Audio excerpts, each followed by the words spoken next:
Hey everybody, got a little vlog update along with a review, so let's go ahead and get started very quickly talking about WarBorn.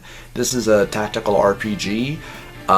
You control various different mechs, and unfortunately while the story was forgettable, the gameplay was at least pretty fun, where you get into missions of having to capture either bases or get to certain parts, defeat all enemies, and depending on certain maps, you can create and spawn, other mechs to be able to use, depending on the amount of energy that you have, and you can either, conjure up your hero unit, which is always just one character. I got about as far into this game as getting to like the third character in the game, and you play from 3 different sides, or actually I guess I should say 4. I'm not sure who the 4th character was. I played this for about several hours, and while I wasn't really all that interested in the story, I was liking the gameplay, but there were some aspects about it that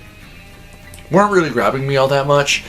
Some of the movement can be a tad slow, especially when traversing a lot of the terrain, where sometimes you are given these very narrow paths, and once you initially figure out that some spots, like heavily forest areas, heavily civilized areas or whatnot, will provide armored protection to your units and whatnot, but it also severely cuts down on your movement, so trying to get a good amount of troops to one side of the map can feel like it just takes forever, especially when a lot of their movement is limited.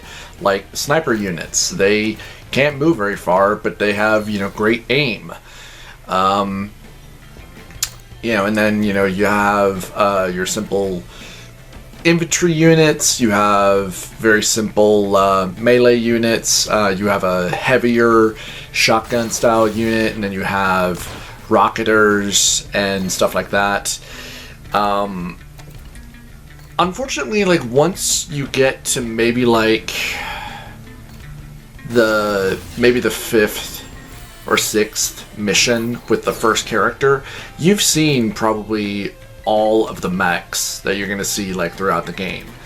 Now, as you play along and get into certain missions where maps probably get a little bit bigger, there is also multiplayer. I couldn't get into it because I don't have a PlayStation Plus account, and I really didn't have any interest in actually buying one. I do kind of wish maybe there were more hero units, maybe a bit more of an RPG thing where you could level up your mechs, or I don't know, maybe just a little bit more variety. Once you figure out actually how certain mechs and their abilities can work, like with how healing units can provide buffs and whatnot, there are various different other units that can do all sorts of different stuff, like you have hacker units that can fully jam or give viruses to enemies. Of course, they can do the same thing to you, which can be very helpful. Like, there's one mission where you're basically told, do not fight the enemy until you get to this one spot of the map where you can call for reinforcements, because you'll get your ass kicked. And it heavily requires you to use your hacking units to basically realize, if you, use them properly, you can make it so that, some enemy units just straight up cannot attack you at all.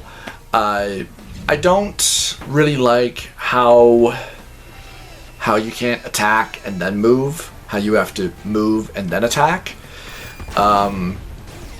Overall, I like the gameplay for its tactic style. It's not overly hard or anything like that, because, for example, if a hero, if your hero character dies, it's not game over immediately. He, like in Star Fox 64, he just retreats and goes back, and you can bring him back after a certain number of turns, which is nice, because the hero units are actually quite powerful. Overall, this was, a pretty enjoyable little game. I mean, like I said, I had recording sessions where I was going into like hours, and this was sometimes on just one mission.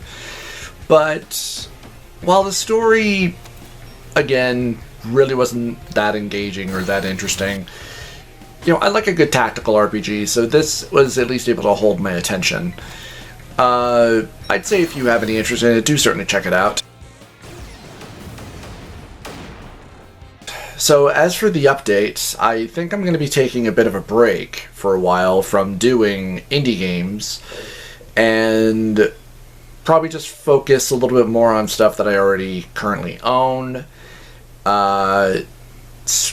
Kind of speaking of which, with October coming up, if you follow me on Twitter or not, I did announce, of course, that I am going to try and bring back reviews from the room, and I already have some stuff planned. I want to do something very special for October. Thinking about doing a particular theme from a particular creator, director, writer that I really like and look up to. So look forward to that, and hope you guys enjoyed. I'll see you next time.